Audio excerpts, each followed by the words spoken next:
السلام علیکم دوستو، آج میں پیش کر رہا ہوں مرض کی تشخیص کا عمل۔ اس سے جادو کا بھی پتہ چل جاتا ہے، آصف کا بھی پتہ چل جاتا ہے، نظر بد کا بھی پتہ چل جاتا ہے، اور آصف اور مرض کا بھی پتہ چل جاتا ہے۔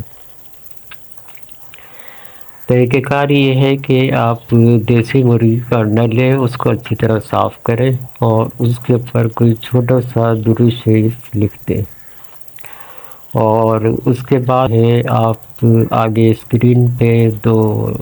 الفاظ آئیں گے، وہ بھی آپ ساتھ میں لکھ دیں، اور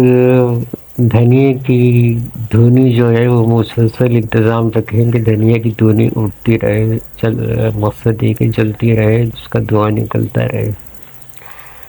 تھوڑا تھوڑا دھنیا اس پہ ڈالتے رہے، انڈے کو بھی دھنیا کی دھنی دے، اور جو مریض ہو اس کے سیدھے ہاتھ میں وہ انڈا رکھ دے، ہتھیلی کھلی بھی ہو۔ اس کے بعد یہ ہوگا یہ کہ آپ سورہ اخلاص کو مسلسل 5 منٹ 10 منٹ تک پڑھتے رہیں گے تو حیرت انگیز طور پہ وہ انڈا جو ہے وہ اس کی ہتھیلی پہ کھڑا ہو جائے گا، سیدھا ہو جائے گا بالکل۔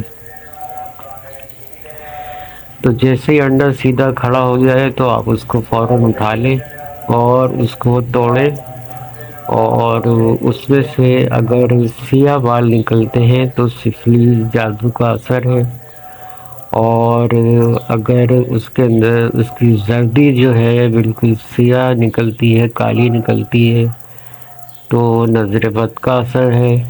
اور اگر انڈے کو توڑنے سے لال بال نکلتے ہیں تو آصف کا اثر ہے،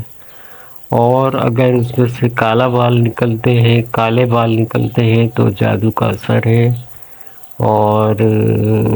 اگر زردی کا رنگ سیاہ ہو تو نظر بد کا اثر ہے، اور اگر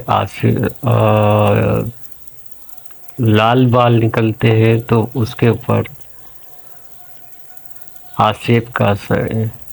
تو اور اگر اس میں سے کوئی بھی بات ظاہر نہیں مرض ہے تو یہ مختصر سا عمل ہے تشخیص کا، اور اس سے فائدہ اٹھائیں، بہت لاجواب عمل ہے۔ 5 10 منٹ تک آپ نے مسلسل سورہ اخلاص پڑھ لی ہے، اور اس کے بعد وہ انڈا حیرت انگیز طور پہ مریض کے ہاتھ پہ سیدھا کھڑا ہو جائے گا، اور اس کے بعد جو میں نے باتیں بتائی ہیں وہ اس پہ آپ تشخیص کر سکتے ہیں، اور انڈے کو توڑنے سے اگر سیاہ بال نکلیں تو جادو کا اثر ہے، اور اگر توڑنے سے زردی کا رنگ کالا ہو تو نظر بد کا اثر ہے، اور اگر توڑنے سے لال رنگ کے بال نکلے تو اس پہ آصف کا اثر ہے۔ باقی جو بھی علاج کا طریقہ ہے وہ اگر کوئی جانتا ہے تو کرے، ورنہ آپ کو پتہ چل ہی جائے گا کہ کیا ہے، اور اگر ان میں سے کوئی بھی بات ظاہر نہیں ہوتی تو سمجھ لیں کہ اس کو کوئی مرض ہے۔ تو یہ تھا آج کا چھوٹا سا مختصر سا عمل، اور اس سے فائدہ اٹھائیں، اور کوئی بات سمجھ میں نہ آئے تو واٹس ایپ پہ کمنٹ باکس میں پوچھ لیں۔ اللہ حافظ۔